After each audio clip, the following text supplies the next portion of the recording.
noches, damos a otro comienzo a un nuevo programa de la Cancítica Radio. Acá feriado nacional, pero seguimos igual a todo tema, a todo trapo, a todo estrenos. Y para ello vamos a hablar con el realizador Iván Lowenberg. Acá Javier Rales te saluda, ¿cómo te va? Muy buenas noches desde la otra orilla. Iván está en México, nosotros acá en Argentina. ¿Cómo te va, Iván? Hola Javier, muchísimas gracias por invitarme a este espacio a platicar de la película. Un gusto estar por lo menos en radio por allá, aunque yo esté acá, y muy emocionado con el estreno de la película. La película, vamos a decir, el título es No quiero ser polvo. Que bueno, es una película personal. ¿Querés contarnos de qué se trata y cómo surgió el proyecto, Iván? Y después nos vamos metiendo las preguntas. Sí, bueno, la historia está inspirada en hechos reales que sucedieron en mi familia en los 90s, cuando el círculo de amigos de mis papás, que estaban muy metidos en la meditación, empezó a circular la teoría de que iban a venir 3 días de oscuridad, el pase de la Tierra a una nueva dimensión, y que eso iba a implicar pues cambios posiblemente catastróficos, ¿no? Pues nunca sucedieron, yo era muy chico en ese entonces, y años después, ya en el 2010, volví a escuchar la teoría, ¿no? Pero ahora como que todavía más grande, porque el internet ya estaba más, digamos, anclado en todos lados. Y fue de ahí que surgió un poco la idea de hacer una película sobre qué puede haber detrás de una persona, para que vea estos posibles cataclismos como una oportunidad de ser héroe, o de ser importante o validado por la familia o por la gente en general.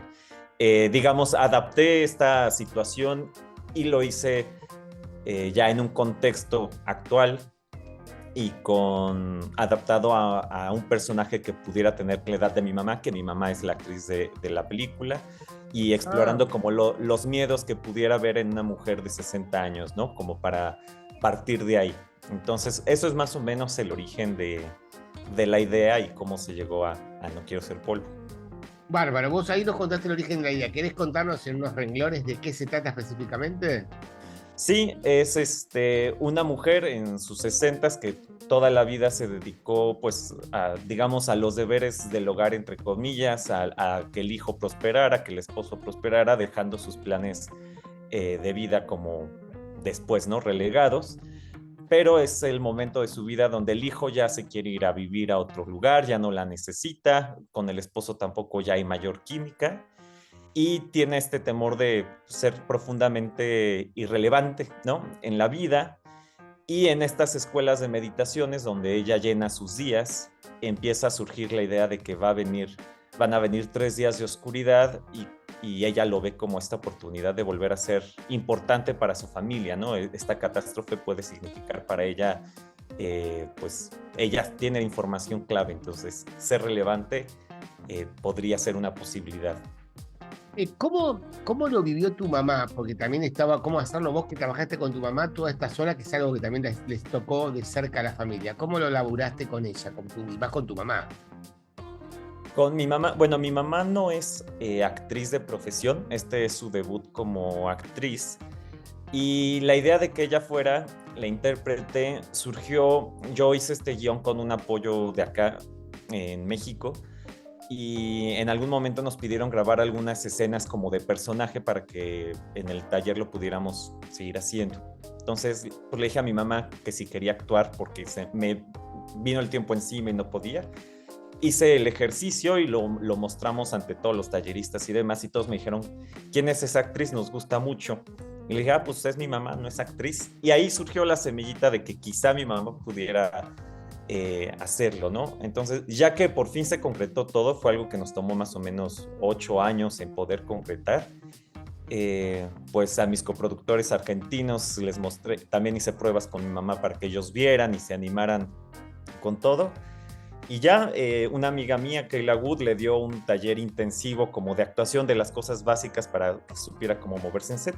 Y lo demás, pues ahora sí que lo fuimos trabajando durante el set, y por suerte, creo, digo, ya dirán ustedes, fluyó todo muy bien, y mi mamá encontró como una faceta que no sabía que podía explorar, y con la cual se encontró muy a gusto, y quiere continuar ahora en eso, ¿no? Le gustó mucho actuar, y fue una experiencia en el set muy padre. No hubo mayores tensiones que uno podría imaginar. Trabajar con la mamá igual es difícil, pero la verdad es que fluyó todo bastante bien.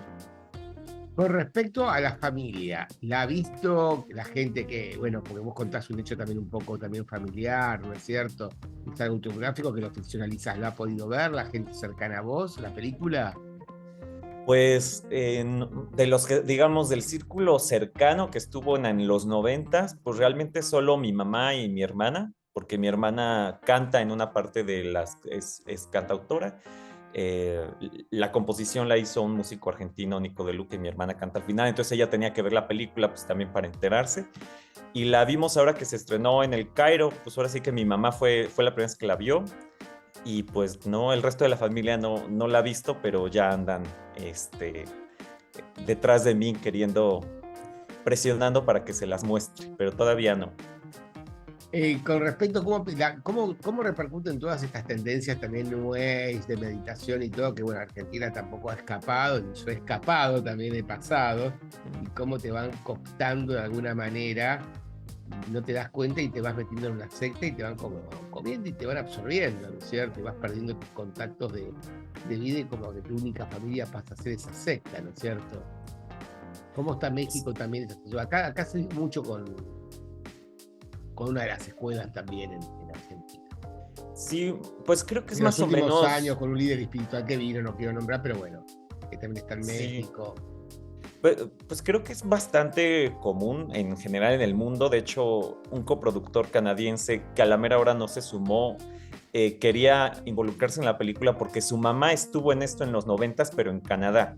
Ah, Y o sea, bueno, si le empiezas a buscar en todos lados hay esto y creo que es una parte de, bueno, dos cosas de hoy en día que es casi ya imposible distinguir lo que es la realidad del espectáculo, ¿no? Hay tanta información todo el tiempo por todos lados que lo único que nos queda es creer en la información que se acomoda a nosotros, es lo que al final casi terminamos optando porque es tanto lo que hay, es imposible casi siempre luego cotejar. ujú. Entonces hay un juego de espectáculo contra realidad por un lado y por el otro creo que en ciudades cada vez más grandes la posibilidad de sentirse insignificante es más alta, ¿no? Hay todo, todo el tiempo estamos como o sea, ante la posibilidad de crisis climáticas impresionantes, cosas económicas que no damos crédito, nosotros no podemos hacer nada, estamos medio espectadores de todo lo que pasa en el mundo a nivel, digamos, global y Ujú. catastrófico. Y luego creo que eso da una sensación de ser muy pequeñito y creo que es justo donde estas teorías de conspiración o sectas empiezan a cobrar Sí. fuerza porque te dan un valor a ti, porque tú tienes una información privilegiada. De pronto dices, yo sé algo que el resto del mundo no. Y creo que es muy cómodo aceptarlo así porque te están validando, hay alguien que te está validando y entonces reaccionas ante esa validación y quieres de pronto empezar a convencer a todo el mundo. No sé, creo que es un fenómeno de los dos, de sentirse pequeños en estas cosas mundiales, globales que suceden y por otro lado la incapacidad actual de poder distinguir realidad de espectáculo. Vamos a decir a los oyentes que, bueno, la película es una coproducción argentina, mexicana, mexicano-argentina, como la quieras llamar. ¿Cómo fue el anclaje y cómo fue también el enlace para hacerlo también con Argentina, si nos querés compartir? Estuvimos hablando un poquito fuera del aire a los espectadores, a la gente que te está escuchando. Sí, pues mira, yo presenté el proyecto cuando estaba en desarrollo en una cosa que se llama Producers Network en el Festival de Cannes y Pennsylvania Films, que son mis coproductores argentinos, escucharon del proyecto. Uno de ellos andaba en México ya cuando yo había regresado y quiso saber más. Le mostré mi película anterior, el guión, y empezamos a trabajar como la dinámica, cómo se iban a integrar el talento argentino, que tenemos 3 actrices argentinas, y cuál es el crew, digamos, detrás de cámara que iba a estar involucrado.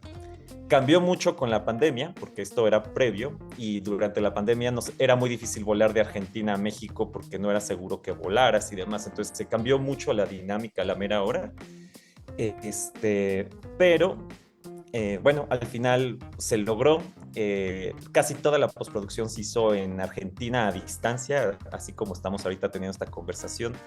pero tuvimos la verdad, bueno, los de Pensilvania me recomendaron a talento increíble, fluyó, yo tenía mucho miedo de dirigir la postproducción a distancia, pero tuvimos a Damián Tettelbaum en la edición, nos entendimos súper bien, Nicolás de Luca en la música, también me entendió como a la primera, además es como un duende musical, genio, así en 2 días me mandaba unas maquetas increíbles, fluyó muy bien y de la parte argentina, digamos, delante de cámaras, tuvimos que cambiar al cast por la imposibilidad de viajar en esos momentos. Y entonces buscamos talento argentino que estuviera en ese momento en México, que hay muchos actores y actrices argentinos acá.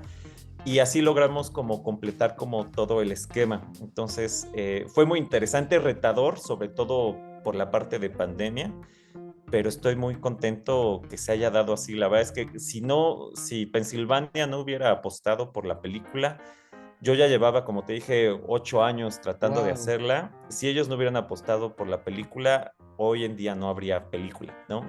Ellos fueron los que terminaron por desatorar todo el engranaje y lograron que se hiciera posible. ¿Cómo es el desafío de filmar con tu mamá en escena? ¿Querés contarnos alguna anécdota, algo, cómo fue el rodaje o alguna anécdota también en general del rodaje que nos quieras compartir? Pues fue digamos, al principio el ejercicio que estábamos tratando de hacer, porque como está inspirado en hechos reales, el personaje, mi mamá quería que se llamara igual que ella, porque como era su primera vez en actuación, sentía que se iba a confundir si le empezaban a llamar de otra forma. Pero entonces había que hacer la distinción entre mi mamá en la vida real y mi mamá en la ficción, ¿no? Que estábamos haciendo una ficcionalización de la Sí. vida real, ¿no? Entonces de pronto me decía, no, pero esta escena yo no diría este tipo de cosas. Y entonces era como tratar de entender, no eres tú de la vida real, es tú el personaje que queremos construir, ¿no? Al principio se trabajó mucho sobre eso. Y luego el gran temor de mi mamá eran las 60 escenas como de llanto, por no tener, digamos, el entrenamiento.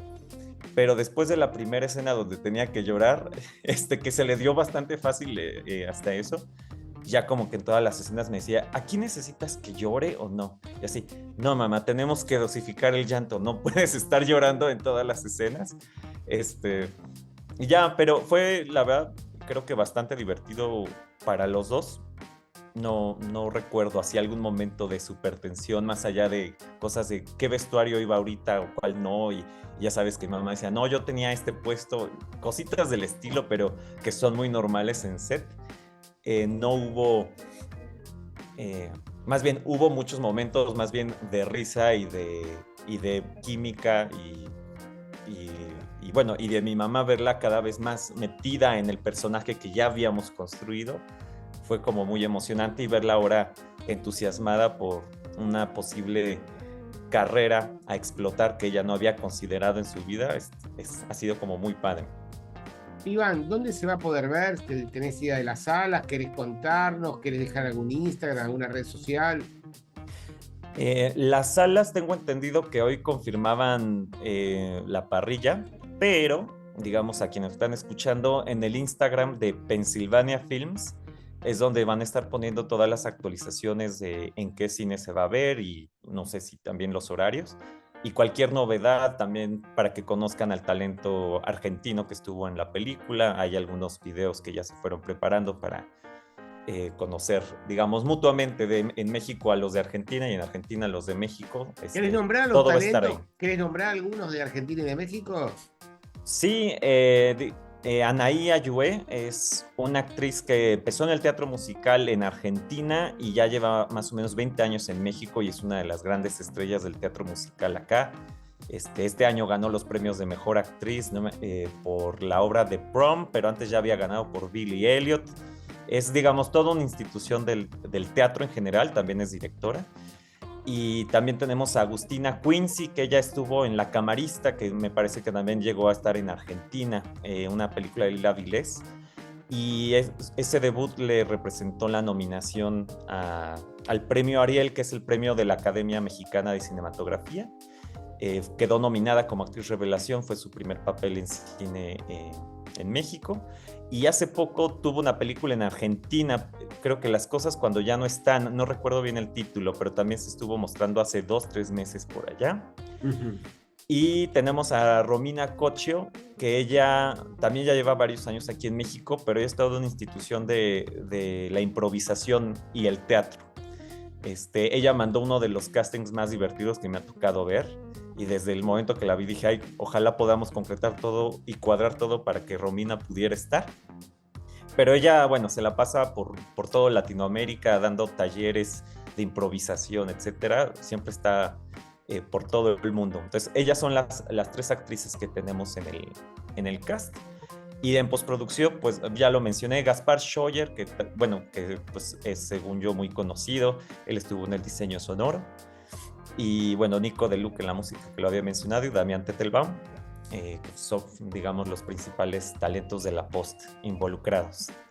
¿Querés adelantarnos en qué vas, en qué son tus próximos proyectos? Esperemos que no tarden 8 años. Ay, ojalá no. Andamos ya más o menos trabajando, de hecho, con Pennsylvania Films en la posibilidad del siguiente largometraje, que igual no revelo mucho la trama y hasta que esté hecho. Pero lo que sí es que estoy terminando, hoy fui a recoger los entregables de un cortometraje que hice que se llama El color de la habitación, que esperamos poder estrenar en el primer cuatrimestre del año, que abordo temas sobre el autismo y ¿cómo se llama? Bueno, una mamá que tiene que hacer como cuidar a su hijo con autismo mayor ante la posibilidad de que ella ya no esté, ¿no? Cómo prepararse para ese panorama. Qué difícil, ¿qué debe ser? ¿Y qué lo trabajas como documental o como ficción? Ahí es ficción, pero digamos, uno de los protagonistas es el mejor amigo, el hijo del mejor amigo de mi mamá, que tiene autismo y lo conozco yo desde que teníamos 8 o 10 años. Y ya ha sido actor recurrente, casi en todos mis proyectos sale. De hecho, No quiero ser polvo también sale como el hijo de la amiga. Y ahorita, digamos, tiene un papel más protagónico, ¿no? Él es el hijo ya de 35 años con autismo, que él tiene autismo en la vida real. Y pues me gusta mucho trabajar con él. Él ya se asume como actor. Al inicio le daba miedo. Mi primer corto de tesis lo hice con él. Y ahorita ya sería nuestro cuarto proyecto juntos. Y otra vez mi corto de tesis él era protagonista y ahorita ya 17 años después volvemos a retomar él como protagonista en un corto. Bien. Iván, ¿cómo está el tema de la cinematografía en México? ¿Tienen también una ley como acá en Argentina, como el Inca, para la producción? ¿Más difícil? ¿Cómo está en semejanza con el tema de producción, en el apoyo desde el Estado? ¿Cómo anda allá en México? Sí, bueno, hay varios fondos. Los principales, digamos, se llaman Ficine y Focine. Tienen dinámicas un poco distintas, tengo entendido, a cómo funcionan con el Inca. Pero el Eficine es un estímulo fiscal, son empresas que deducen impuestos en proyectos, que no sé si es el equivalente a mecenazgo en el Inca. Igual no Sí, digo, sí, no vaya sí. a yo decir tonterías. Pero bueno, ese es uno de los grandes fondos, y el Focine es también ya, digamos, una inversión que no está ligada a los impuestos, pero de cantidades menores. En este caso, para la película, ganamos ese fondo para terminar la postproducción, porque, digamos, la película se hizo de forma independiente en México, el rodaje, junto con Argentina, y se nos acabaron un poco los fondos pues, ya después del rodaje y todo eso. Entonces, el huequito lo logramos justo del fondo que es de estímulo fiscal este mismo año, y fue lo que nos ayudó también a cerrar ya el proyecto. Iván, te agradecemos muchísimo acá la presencia, te deseamos mucha mer el día jueves en estreno acá en Argentina, así que bueno, te agradecemos acá tu tiempo para la Naranja Crítica para Cítrica Radio. No, yo agradecido con ustedes, espero que la vayan a ver y que les guste también. Obviamente, excelente, saludos a tu madre que está fantástica, un protagónico, la verdad que increíble, muy Muchísimas gracias. bueno. Le decimos a la gente no se vayan que ya volvemos con ustedes.